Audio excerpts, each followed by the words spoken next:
Okay, try number 2. All right, this is an article from CaptainCapitalism.blogspot.com that I wrote a couple days ago. Wednesday, October the 13th, 2021. The origins of this hearkened to an idea that was planted in my head by Thinking Ape, where he said multiple times, doesn't believe that men and women really like each other that much. And I had to sit and think about that a little bit. I said, okay, let's assume that premise is true. Men and women just really don't like each other that much. But the more and more I thought about it, the more I looked back at past behavior, certainly within my life, and being brought up as a young person, certainly watching television or whatever, but more so watching grandparents. I was like, thought grandma liked grandpa. At least on TV, like, yeah, the girls always seem to like John. Well, little lady, do, whatever, John, I'm there for you. And I had to kind of say, once you remove emotion from it and the human nature and human element from it, you kind of like, this behavior is not of someone that has your back and is covering your six that is supporting. So I fleshed out, did a little bit of research, and kind of painted a picture. Don't know if I believe it or not. It poses an interesting situation. But if true, I then extrapolated what the economic consequences of this would be to bring it back to economics. And so I'll read this. I'll be uploading the MP3 version up over on SoundCloud. But and then Joker has already read this, but he was doing an editorial, so this is just going to be a straight read through. And this time, not interrupted by phone calls. What if women just don't like men? The economic consequences of women's divestment from men. Economics greater than women. A regret I have about my blog / podcast / internet career is that I had to abandon economics long ago and in true economist form speak about what my audience wanted me to, women. To this day, I still have an intellectual interest in economics. I'm fascinated by inflation and how the past 4 presidents' printing presses have priced millennials out of housing. I love how all financial methods of valuing stocks are now obsolete, rendering most of the financial services equally so. And I'm actually looking forward to sharpening my economic chops, shopping the globe for a new home country replete with low taxes, low debt, no root beer float requirements, and low obesity rates. I would love to write about these things, but the largest, most in-demand market right now is women, am I right? Because the half the population so desperately wants the other. However, in all fairness, I have never really abandoned economics, because while we could talk about international trade with China, the global price for oil, or whatever cryptocurrency is doing, by far the single largest market in the world is men's desire and pursuit of women. And if you really wanted to put the numbers to it, the vast majority of GDP is created as a consequence of men's pursuit of women. And if you could optimize that relationship / pursuit, you will do more to increase humanity's standards of living than the industrial and information technology revolutions combined. This provides me a little bit of forgiveness because in all reality, we are at the ground floor of economics. We are at the atomic level of where all of economics begins. Without the original trade between men and women, no economy would ever exist. And this 2 decades long meta study I've been a part of called The Red Pill is more important, germane, and relevant to the profession of economics than literally anything any other economist is doing right now in the world. And I literally mean that. The work I've done will have more ramifications for the world of economics than any other economist alive today. Not because I'm a genius, but simply because they're all fishing in the wrong hole. And so as with a heavy heart, I share my latest sexual economic observation or epiphany, not because I'm a doomer or a black pillar, but because it's simple economic reality. And if I'm right, the real world ramifications of this observation are very dire indeed. A very dark thought experiment. The current assumption or prevailing thought within the red pill community is that deep down inside, women want men. But due to feminist / leftist indoctrination they receive from 5 until death, women are somehow tricked into spending their fertile years eschewing men and instead pursue soulless careers in education. Furthermore, capitalism, advances in technology, and democracy have afforded women careers, as well as a welfare state, eliminating their dependence upon men. This means all relationships between men and women are now voluntary instead of compelled, technically freeing women from men. But without men, these poor women forgo true love and meaning in life, throwing their fertility and beauty away on careers and leftist political causes, dying angry old spinsters with cats and $250,000 in student loan debts for their masters in social work in the end.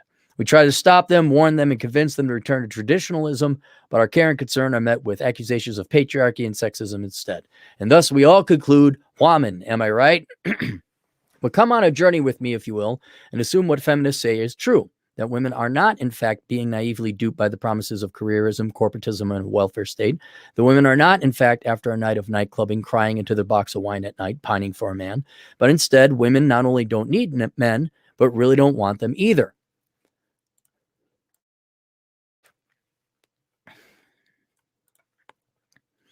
It takes a bit of removing human emotion from yourself, but look at some statistics and facts as if you were an alien from outer space looking down at society. First, there's perhaps the most modern metric of women's interest in men, online dating analytics. Joker at Better Bachelor did a breakdown of the numbers, but the short version is that women only swipe right on 1 in every 100 men. And out of that 1%, only 1 in 100 do they ever go on a date or have relationships with. I don't know about you, but if I was an actuarial alien looking down on Earth, I would view a 1 in 10,000 event as pretty convincing proof women don't really like men. Second, if Tinder is too modern an example, perhaps a genetic history of the human race may convince you. Based on a DNA study conducted at the University of Arizona, only 5.9% of males reproduced, while nearly every female did. Admittedly, many men died in earlier times. Many men were enslaved, and powerful men had concubines and harems. But even accounting for that, more modern times, 1,000 years ago, show only 1 in 5 men got to pass on their genes. Again, most women seem to not like most men. Third, online dating and DNA data are marred with their own inherent problems. But simply polling young women about their life priorities is a much more direct and accurate way of gauging their interest in men. And while there are many studies and polls, this general one from CNBC show men are 4th on the list behind career, education, and financial stability, aka paying off for student loans. Even kids don't come into play until 7th place, and this was for women between 30 and 45. If men are 4th on the list when women are squarely midlife/half dead, and your youth and beauty is the only thing the counterparty is really interested in, it speaks volumes how little genuine interest women have in men. Fourth, disparate sex drives and prostitution. A common canard you'll hear from posers in the red pill community is that women like sex just as much as men. Translation, I have so much sex because I'm so alpha, brah. That is such a blatant lie. I have to laugh every time I hear it. Because if women like sex just as much as men, we would overpopulate and destroy humankind in about a generation. Additionally, the fact prostitution only goes one way for 99.9% of all transactions is proof women do not like sex or men anywhere near as men like sex and women. And while methodologies are a little fuzzy on how to precisely measure a man's versus women's sex drive, a rough average of 9-to-1 is good enough for ballpark standards. That 9-to-1 can be flipped to a 1-to-9 proximate of women's fractional interest in men. Fifth, let's say you're alpha, brah. Let's say you convince a girl to marry you. Presumably that is an admission on the woman's part that she is interested in at least one man. Furthermore, she also presumably wishes to procreate with you. But whatever the act of marrying a man states about women's original interest in men, that interest is quickly eliminated once they get divorced. And with 50% of marriages ending in divorce, 75% of the time initiated by women, even marrying a man isn't a gauge of interest. You throw in the fact that only 14% of marriages are happy, 86% of women don't even really like the man they married. You're going to have a hard time convincing actuarial aliens from outer space that women have any interest in men when 86% of the time they choose a man till death do them part, they still end up regretting it. And 6, I'm always one for taking inventory of your own personal experiences. If there's anything this world has taught me, it's that society likes to lie to the individual to take advantage of them. Be that telling every young person to go to college, that you're not popular in school because you don't wear this type of shirt, or an entire generation of economists saying there is no bubble when there is one. Modern day society will go out of its way to keep up a Potemkin village of lies instead of admit the truth. And so I ask every man to ask himself one simple question. Have the majority of women you've had an interest in treated you with kindness or interest in your past, or indifference, aloofness, even malice or spite? I'm going to bet the vast majority of experiences for the vast majority of men have been one proving women's general disinterest in them. You couch all the above in the historical fact that women have for eons depended on men for their survival. I can totally understand and see where women have no interest in men. I can even go so far as to see feminism's view that women were oppressed and needed to be freed of men. Though I do not agree, I could just see their point. And I could see where disparate sex drives flood women with an annoying amount of unwanted attention, further repulsing them from men. And now that they're free, either through a career or the welfare state or both, I have to conclude that a significant percent of the behavior you are witnessing is a significant I have to conclude that a significant percent of the behavior you are witnessing in a significant percent of women is authentic. Sadly, a significant percentage of women just don't like men. A significant percent of women don't really want anything to do with men. And unless you're an absolute 9 or 10, and I would argue Gaussian, not linear, women really do not have an interest in your average guy or everyday Joe. Men going Galt. But as with everything in physics and nature, there has to be balance. And the relationship between the sexes is no different. Because whereas women have an interest in men, only 11% that of men do women. Unfortunately, men have evolved over time to compete and produce to get this dwindling percentage of marginally interested women. And this has resulted in the inconvenient truth that men account for the majority of economic production, an even larger percent of real economic production, carpentry, electricianship, engineering, etc., and nearly all technological innovations. And here we return to regular old boring economics. Because if you haven't been paying attention to the news, women's effective and stated disinterest in men has resulted in about 2 generations of the men increasingly going Galt. Because if they're not going to get married, fall in love, or have children, what precisely do they have to get out of bed in the morning for? Labor force participation for young men has been going down when, in theory, it should be stable, as all young men presumably would want to get out there, start a career, and enjoy a life at minimum. Consequently, with fewer men working, an increasing percentage of them live at home, and easily triple that live off of a subsidy from their parents. This is one of the main complaints my female clients, as well as I'm sure nearly all young women, have about men today, because how do you date, let alone marry, somebody who lives with his mother? Naturally, not working, going to school, or getting some kind of training has resulted in the crisis of economically unattractive men, causing a shortage of marriageable men. However, I cannot help but point out how women did this to themselves. The welfare state swings both ways, and when you put life on easy mode with welfare checks, student loan bailouts, stimmy checks, and free healthcare, don't complain when you have now 2 generations of soy boy pussies who may vote Democrat but need to borrow money from you to pay for rent. You enabled it. Worse, soy boys who vote Democrat and don't support themselves also do not produce economic growth. I'm sure Tanner strums his acoustic guitar real well with his music therapy degree part-time playing at the old folks' home on a taxpayer grant. But he is less than 1/2 productive his grandfather, World War II generational counterpart, who is producing cars or something society could actually use at a factory. Consequently, in taking away any romantic incentive men would have traditionally had to work, family, love, wife, children, etc., you destroyed their work ethic. But it also didn't help that you paid them not to work out of blind, naive, socialist political stupidity. Thus, it should be no shock we all suffer with economic growth rates less than half of what we did back in the 40s and the 60s.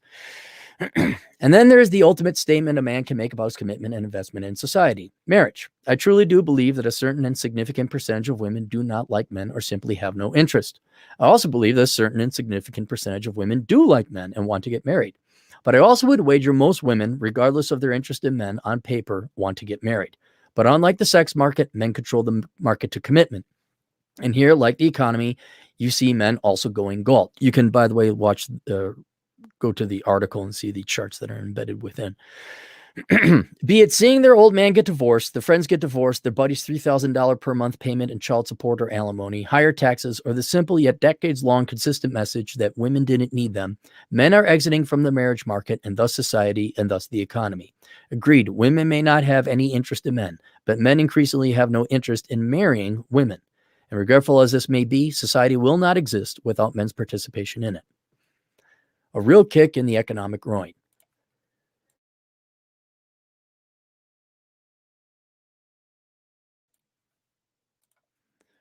The macroeconomic picture painted above wasn't bad. If the macroeconomic picture painted above wasn't bad enough, it gets worse, because whether we like to admit it or not, the truth is that men produce the majority of real stuff in the economy. If you don't believe me, try this little exercise.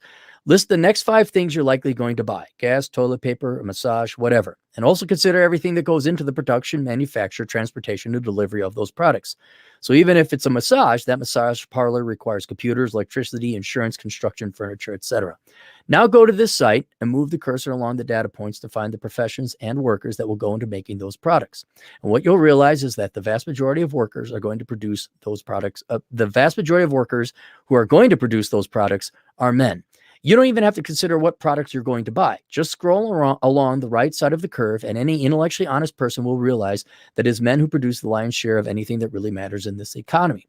And on the left side, though admittedly there are some legitimate professions, nurse practitioners, sonographers, etc., The majority of the jobs listed there are either nowhere near as vital to the economy or are complete make-work welfare job programs, social work, nonprofit, etc., that disproportionately employ women. So not only will the nominal economy contract linearly as men retreat from the labor force, it will disproportionately affect the things we demand and need most, exponentially lowering our standards of living. The real kick in the economic groin, part 2. But it even gets worse than that. Because just like women disproportionately voted to put life on easy mode for men, thus resulting in soft, unemployable soy boys, we also lied to now 3 generations of men, as well as women, about the value and veracity of their degrees. I don't know if you've noticed, but there's a labor shortage of skills that matter. Ask any suburbanite soccer mom about how easy it is to find a landscaper, and she will frustratingly explain to you they're booked out until next year. Ask any clean-fingernailed MBA mid-level manager about getting car repairs done, and he's frustrated his mechanic won't be able to get to his car until next month. Employers are desperate for engineers, accountants, and anybody with a modicum of talent or skill. And even getting these people to show up on time seems to be a chore.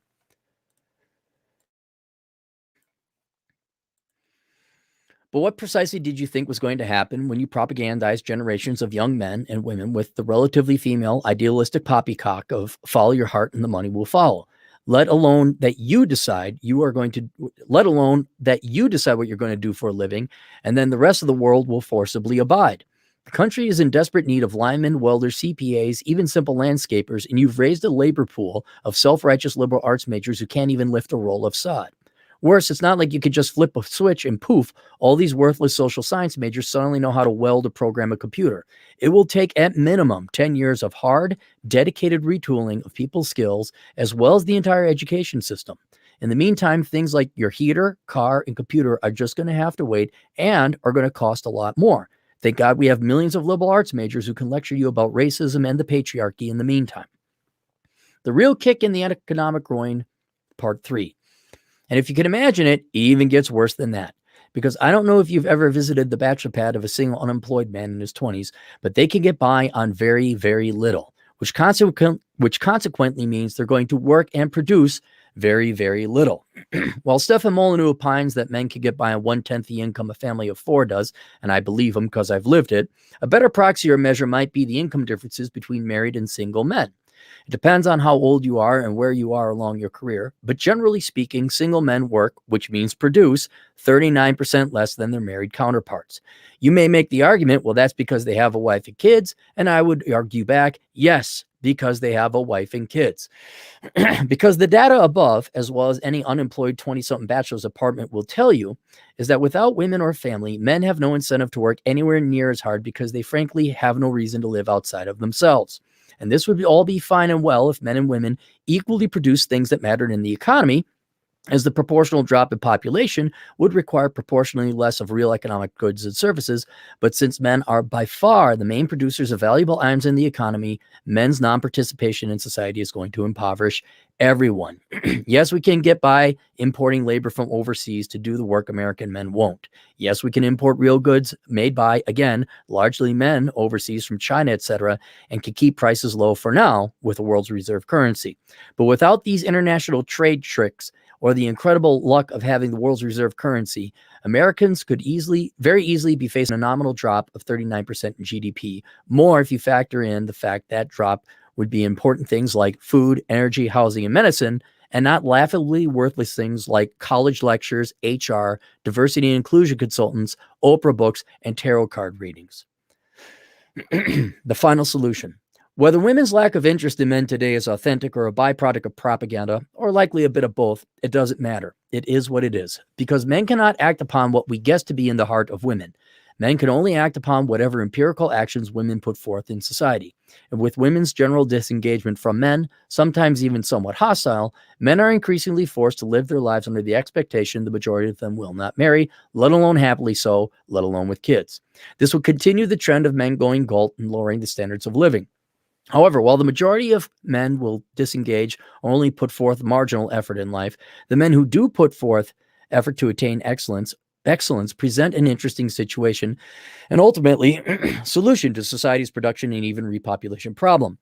Because for all the feminist propaganda that women don't need or want men, most women, I would surmise, do want children. But nearly none of them will be willing to settle for anything less than near perfect. And with the historic human race track record of only 6% of men passing their genetics on to the next generation, we may see a reversion back to this norm. And whereas today the norm is monogamy, sort of, we can already see pressures, trends, and even technology moving to polygamy, where an elite 6% group of men impregnate nearly all the women. The trend in the news media pushing for open relationships is indicative of a polyamorous society. Women's insistence for the only top 20% of men on online dating is also indicative of a harem-like society. Women's reluctant willingness to share an alpha instead of having a beta all their own reinforces this. And women celebrating articles that herald advances in in vitro fertilization or egg freezing technology show men may not even be necessary. And so what we'll see is a continuation of what's been happening the past 40 years anyway. A migration from a nuclear family to a state-financed/subsidized female-headed family, where an increasing percent of men drop out of the workforce as they are essentially relegated to a slave class to produce things for people they have no familial, romantic, sexual, or love interest in. Economic growth will continue to slow, if not contract. Debts and money supplies will be inflated as a psychological magic trick to fool people into thinking the economy is stable. Trade deficits will drastically increase as foreign countries will essentially enslave their own workers to produce the things Americans won't produce themselves, and our entire GDP will consist of elementary school teachers, HR directors, nonprofits, body positivity bloggers, and marketing consultants. I would normally say enjoy the decline, but it's going to be such interesting times, I have to say enjoy the show. Trust me, you will not see anything more spectacular in your life.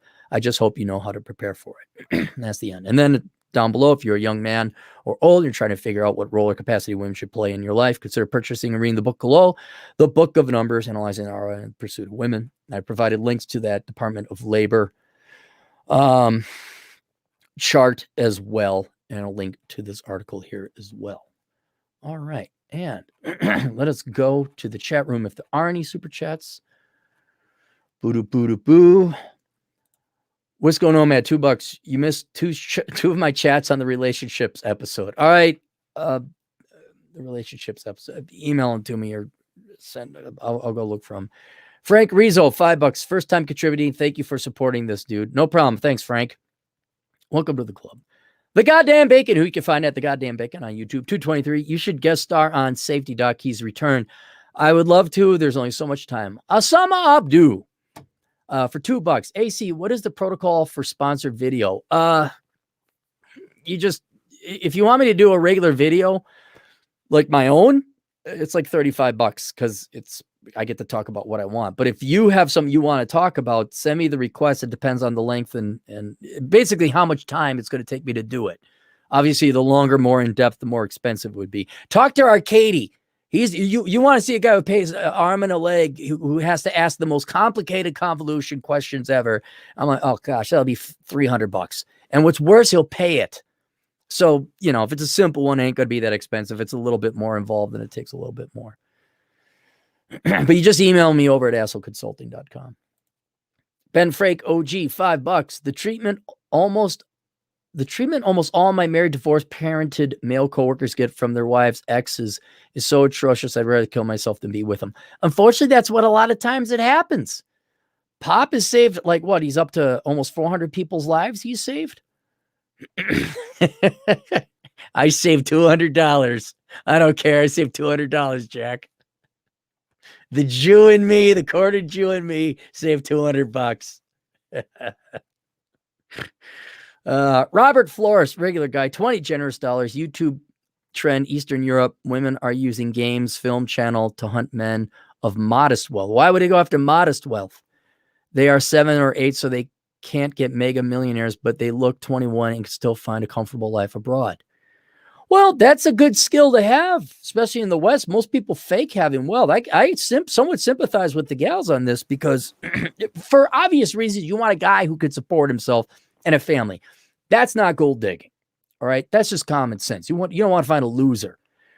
But in the United States, there's so much fake information, fake signaling guys are sending out there, like rented cars and lease this and clothes. And girls have a hard time. So I'd be real curious what the strategies are. I bet it'd be more practical and accurate. Central Europe, like, okay, look for these things. Like, does he rent a place or does he have his own home? I don't care what his car looks like. Does he own his own place?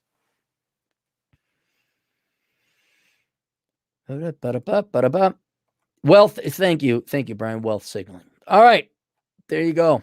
See you guys later. Toodles.